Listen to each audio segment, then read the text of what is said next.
এখন যে বিষয়টা নিয়ে আমি কথা বলছি, তো সেটাই আপনাদের সাথে আজকে কথা বলিনি। সেটা হচ্ছে টেনশন। তো টেনশনটা আমরা কিভাবে মুক্ত থাকবো এবং মুক্তি পাবো, বলুন তো কিভাবে মুক্তি পাবো আমরা? সেইটা হচ্ছে যে আপনি ধরুন সব সময় দেখবেন অনেকেই সাইকোলজি থাকে, সব সময়তেই টেনশন, মানে টেনশনটা করতেই হবে।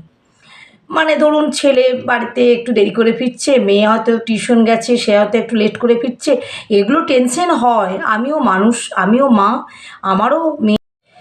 তো আমরা সেই টেনশন থেকে আমরা কিভাবে দূর করব এবং মুক্তি পাব। তো প্রথমেই বলে রাখি, আপনার ধরুন কোনো কিছু নিয়ে টেনশন হচ্ছে, তো আপনাদেরকে বলবো যে আপনারা টেনশন মুক্ত থাকুন এবং টেনশন মুক্ত থাকার বা মুক্তি থাকার জন্য আপনাদের যা ইচ্ছা তাই করুন, যা ইচ্ছা আপনারা করুন। যদি মনে হয় গান শুনবো, গান শুনুন, একটু বেড়াতে যান, একটু ঘুরতে যান। আচ্ছা, মনে হয় যদি ঘরটাকে একটু সুন্দর করে গোছাবো, তাই করুন। আচ্ছা, তারপর যদি মনে হয় বই পড়বো, তাই পড়ুন। গল্পের বই পড়বো, তাই পড়ুন। মানে যে টিভি দেখবো, আপনার যেটা ইচ্ছা আপনি সেটা করুন, কিন্তু আপনাকে টেনশন মুক্তি থাকতে হবে। আর টেনশন মুক্তি না থাকলে কিন্তু নানা রকম রোগ ধরবে, নানা রকম অসুখে আপনি পড়ে যাবেন এবং মানে অনেক ক্রাইসিস হয়ে যাবে আপনার লাইফটা। তাই প্লিজ আপনারা টেনশন মুক্তি থাকুন এবং টেনশনকে মুক্ত রাখার জন্য আপনার যেটা মনে হবে আপনি সেটা করুন। তাতে যদি আপনার কিছু টাকা অর্থ একটু ব্যয় হয়, তাতে হোক না, কোনো ক্ষতি নেই, কিন্তু আপনাকে ভালো থাকতে হবে, আপনাকে টেনশন মুক্তি থাকতে হবে। আর টেনশন মুক্ত থাকলেই কিন্তু আপনার রোগ জ্বালা অসুখ অনেক কমে যাবে। আর এক্ষেত্রে কিন্তু ডাক্তারও জানেন তো কিছু করতে পারে না যদি আপনার টেনশনটা অতিরিক্ত বেড়ে যায়। আর টেনশন বাড়লে আপনার হার্ট অ্যাটাক হতে পারে, সেলিব্রেশন স্ট্রোক হতে পারে। আচ্ছা, আপনার কি বলবো, আপনার শারীরিক অনেক কিছু অসুবিধা হতে পারে, সুগার বেড়ে যেতে পারে, ব্লাড প্রেশার বেড়ে যেতে পারে, অনেক কিছু হতে পারে। তাই আপনাদেরকে মাথায় রাখতে হবে যে টেনশনটা আমাদেরকে কম করতে হবে। অহেতুক আমরা কোনো টেনশন আনবো না মনের মধ্যে এবং অহেতুক কোনো টেনশন আমরা করব না।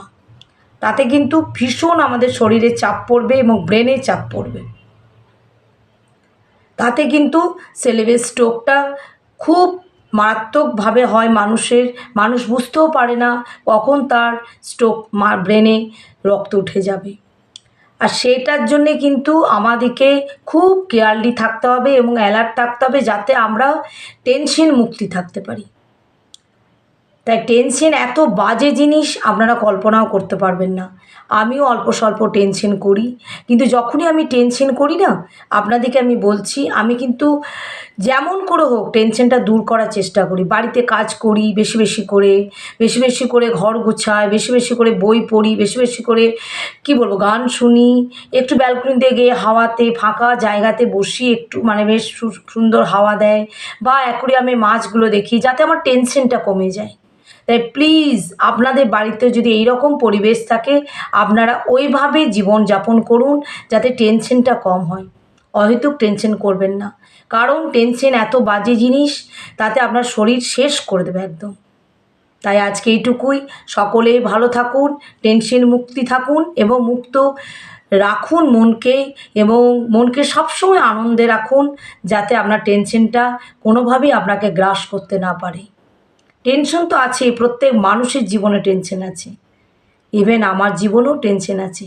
কিন্তু আপনাকে বলেই দিলাম আপনাদের যে টেনশন থাকলেই কিন্তু মানুষের মুখে নানা রকম বলিরেখা পড়ে যাবে, অনেক তাড়াতাড়ি বয়স হয়ে যাবে, বয়স্ক মনে হবে, যেন খুব তাড়াতাড়ি বুড়িয়ে গেছি আমরা।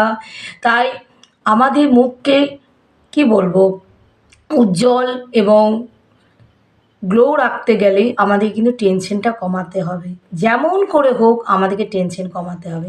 তাই আজকে এটুকুই। সকলেই ভালো থাকুন, সুস্থ থাকুন। যদি আমার ভিডিওটা আপনাদের ভালো লাগে, প্লিজ একটা লাইক এবং কমেন্ট করবেন। আপনারা উৎসাহিত করলে আমি কিন্তু আবার ভিডিও নিয়ে আপনাদের কাছে ফিরে আসতে পারবো। আজকে এটুকুই। সকলেই ভালো থাকুন।